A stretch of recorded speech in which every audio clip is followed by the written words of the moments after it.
Assalamu alaikum dear students. I hope you are doing well and in good health. Today we are going to learn variable declaration and initialization.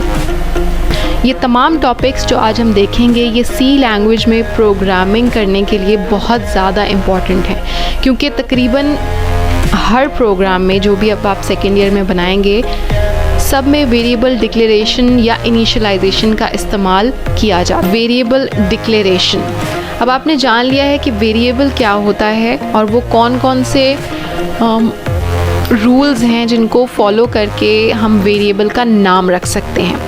अब variable के बारे में जानने और उनका नाम रखने के बाद जो दूसरी और इम्पॉर्टेंट चीज़ आती है वो होती है वेरिएबल को डिक्लेयर कराना। वेरिएबल डिक्लेरेशन का लफ्ज़ी मतलब क्या है कि ऐलान करना किसी चीज़ के बारे में।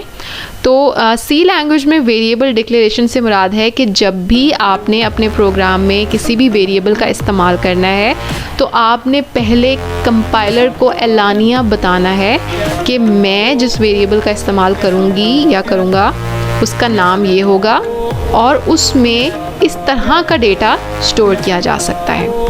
तो इसकी अगर डेफिनेशन देखें तो वो क्या है, the process of specifying the variable name and it's data type is called variable declaration. इसमें दो चीज़ें आती हैं, एक तो क्या बताना है आपने वेरिएबल का नाम और दूसरा कि उसकी डेटा टाइप कौन सी है।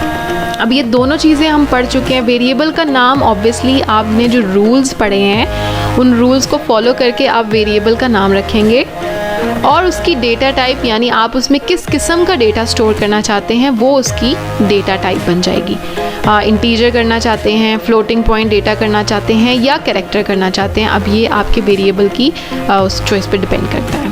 A program can have as many variables as needed.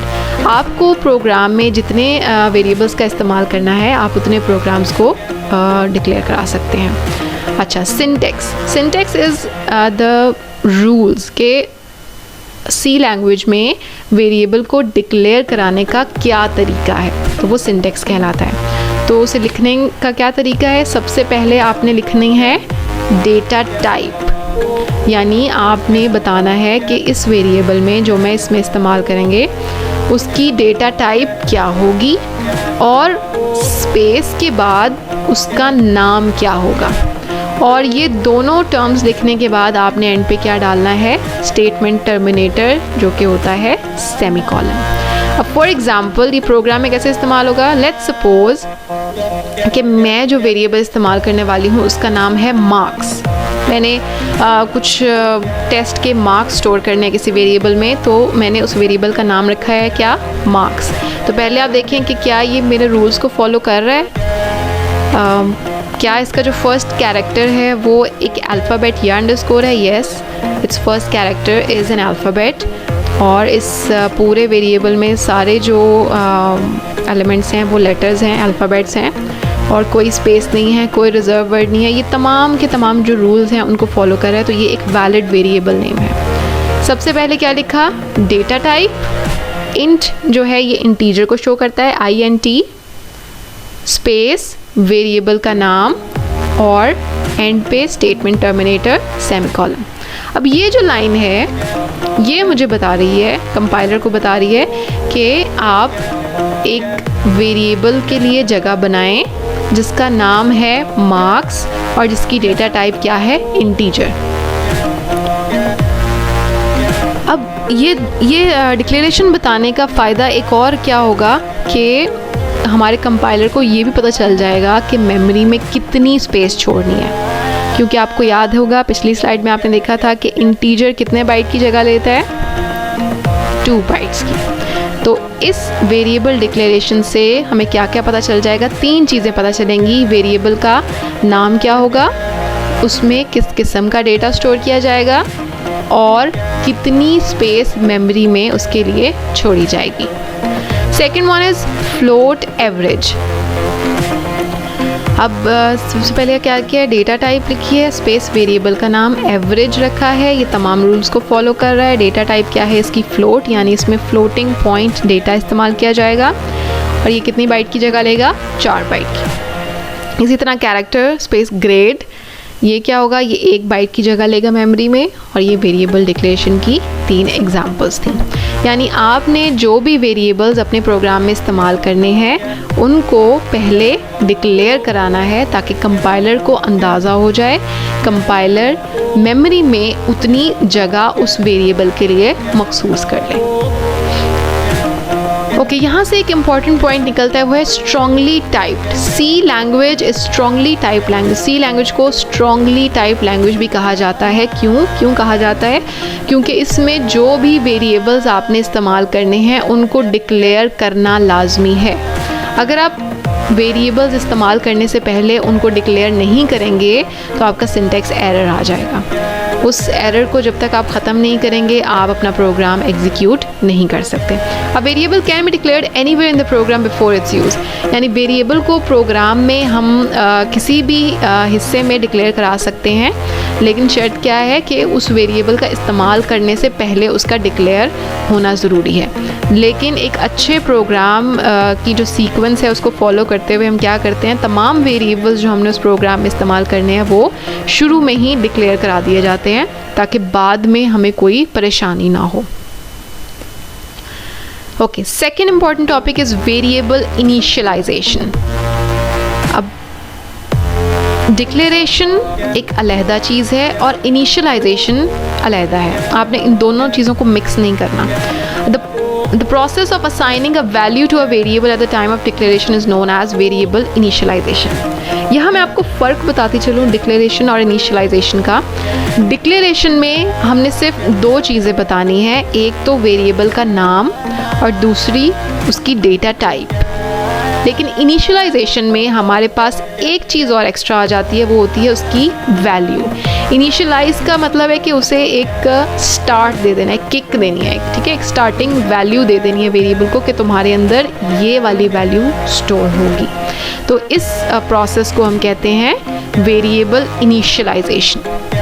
Variable name is written on the left side, जो आपकी बाईं जानिब है वहाँ पे वेरिएबल का नाम लिखा जाता है, and the value is written on the right side of equal sign. Okay, अब इसके सिंटेक्स को हम पहले देख लेते हैं कि सिंटेक्स क्या है। सबसे पहले लिखेंगे डेटा टाइप, फिर स्पेस वेरिएबल का नाम। ये जो इतना पार्ट है ये आपको बिल्कुल सेम टू सेम डिक्लेरेशन जैसा लग रहा है, लेकिन यहाँ पे हमारी जो स्टेटमेंट है वो ख़त्म नहीं होगी, यहाँ से कंटिन्यू होगी। इक्वल का साइन, ये इक्वल साइन कहलाता है असाइनमेंट ऑपरेटर, ठीक है, इक्वल और उसके बाद वो वैल्यू जो आप उस वेरिएबल को देना चाहते हैं। ये पूरी जो स्टेटमेंट है ये कहलाती है वेरिएबल इनिशियलाइजेशन, जिसमें पहले आपने बताई डेटा टाइप, फिर बताया वेरिएबल का नाम और इक्वल के बाद बताई वैल्यू और फिर एंड पे statement terminator. For example, int marks is equal to 5। यहाँ पे क्या हो रहा है कि एक वेरिएबल है जिसका नाम क्या है, मार्क्स, और उसकी डेटा टाइप है इंटीजर और उसकी वैल्यू है 5। Float average is equal to 10.8 and character grade is equal to A।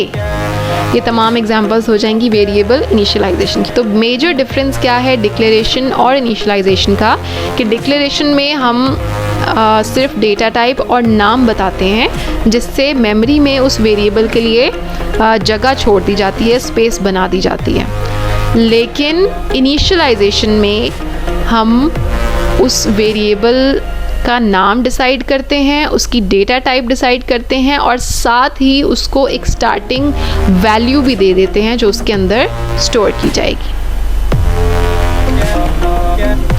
Okay, what is the importance of initialization? Initialize करना क्यों ज़रूरी है? हम कहेंगे अभी डिक्लेयर करने से ही हमारा गुजारा हो रहा था तो हमें इनिशियलाइज स्टार्टिंग वैल्यू देने की क्या ज़रूरत है? तो उसका एक ख़ास रीज़न है। वो रीज़न मैं आपको बताती चलूँ कि जब भी हम वेरिएबल को डिक्लेयर कराते हैं तो ऑब्वियसली 2 चीज़ें होती हैं, उसका नाम और उसकी डेटा टाइप, और उसके डेटा टाइप के हिसाब से मेमोरी में उसकी जगह छोड़ दी जाती है। लेकिन वो जो जगह, जो स्पेस छोड़ दी जाती है, हमारी जो मेमोरी है ना उसमें मुख्तलिफ वैल्यूज़ होती हैं, रैंडमली वैल्यूज़ ऐसी पड़ी होती हैं जिनका कोई इस्तेमाल नहीं होता।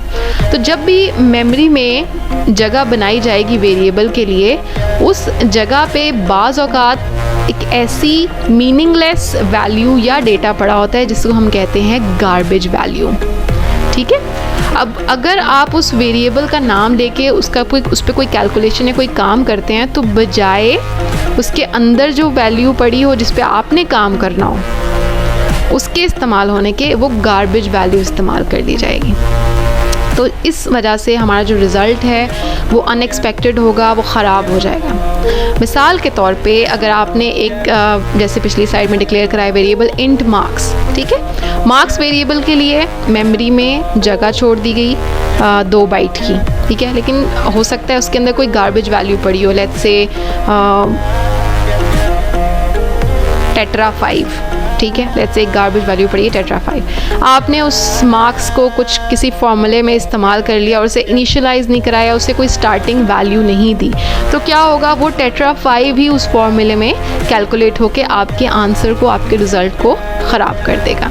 तो इसलिए इनिशियलाइज़ कराना अपने वेरिएबल्स को इम्पॉर्टेंट होता है। ओके, एग्जाम्पल प्रोग्राम हम देखेंगे। Write program in C language to add 2 integer variables.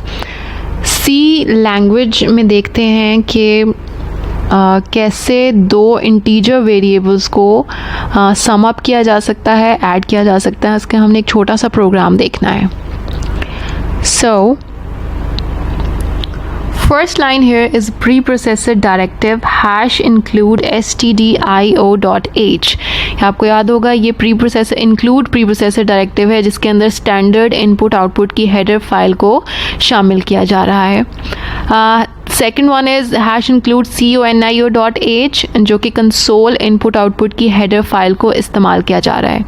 ये दोनों हेडर फाइल्स हम क्यों यूज़ कर रहे हैं, क्योंकि हमने कुछ ऐसे फंक्शंस का इस्तेमाल करना है जिनका इस्तेमाल करने के लिए इन हेडर फाइल्स का इंक्लूड करना ज़रूरी है। फॉर एग्ज़ाम्पल printf को इस्तेमाल करने के लिए हमें stdio.h का इस्तेमाल करना ज़रूरी है, और क्लियर स्क्रीन और getch के फंक्शन को इस्तेमाल करने के लिए आपको कंसोल इनपुट आउटपुट के हेडर फाइल को शामिल करना ज़रूरी होता है। नेक्स्ट स्टेप इज़ कि जो मेन फंक्शन स्टार्ट किया जा रहा है, और ये जो फर्स्ट लाइन आपको नज़र आ रही है जैसे इंट सम var1 var2, ये 3 वेरिएबल्स अगर आपको दिखाई दे रहे हैं स्क्रीन पे, एक वेरिएबल का नाम है सम, एक का नाम है var1 एंड दूसरे का वेरिएबल का नाम है var2। ये हमें क्यों पता चला कि हमें 3 वेरिएबल्स की ज़रूरत है, क्योंकि जो हमारी स्टेटमेंट थी, जो हमारी प्रॉब्लम थी, उसमें कहा हुआ है कि 2 इंटीजर वेरिएबल्स को ऐड करना है। तो ये जो var1 और var2 है, ये तो जो इनपुट वेरिएबल्स हैं उनकी वैल्यू को स्टोर करने के लिए इस्तेमाल किया जाएगा, और ये जो सम नाम का वेरिएबल है ये इन दोनों को ऐड करके उसका रिज़ल्ट स्टोर करने के लिए इस्तेमाल किया जाएगा। लेकिन जैसे ही ये लाइन एग्जीक्यूट होगी, which is variable declaration int sum var1 var2, तो क्या होगा कि कंप्यूटर की मेमोरी में 3 वेरिएबल्स के लिए जगह छोड़ दी जाएगी। ठीक है, एक वेरिएबल का नाम है सम, एक का नाम है var1 और तीसरे का नाम है var2। तो यहाँ पे इन तीनों वेरिएबल्स के लिए जगह छोड़ दी जाएगी और 2 बाइट्स की, ठीक है, क्योंकि इनकी डेटा टाइप इंटीजर है। Next line is clear screen CLR SCR। ये क्लियर स्क्रीन का फंक्शन है जो कि स्क्रीन जो आउटपुट कंसोल स्क्रीन है उसको क्लियर करने के लिए, उसको साफ़ करने के लिए इस्तेमाल किया जा सकता है। नेक्स्ट लाइन में हम बात करेंगे वेरिएबल इनिशियलाइजेशन की। यहाँ पे आपने जो वेरिएबल डिक्लेयर कराए हैं फर्स्ट लाइन में, उनको स्टार्टिंग वैल्यू दी जाएगी जो कहलाती है variable initialization. var1 is equal to 5। यहाँ पे जो var1 था जो हम डिक्लेयर करा चुके हैं उसको स्टार्टिंग वैल्यू दी जा रही है। var1 की जगह क्या स्टोर हो जाएगा, 5। Next one is var2 is equal to 6। Variable 2 की जगह कौन सी वैल्यू स्टोर हो जाएगी, 6। ठीक है, तो दोनों जो इनपुट वेरिएबल्स हैं जिन पे हमने कैलकुलेशन करनी है उन दोनों को हमने स्टार्टिंग वैल्यू दे दी है और अब बारी है उन फॉर्मूला लगाने की जो कि इन दोनों नंबर्स को आपस में सम अप करेगा, ऐड करेगा और इन दोनों का आंसर अपना जो रिजल्टेंट वेरिएबल है उसके अंदर महफूज कर देगा। तो फॉर्मूला क्या लगेगा, sum is equal to VAR1 plus VAR2।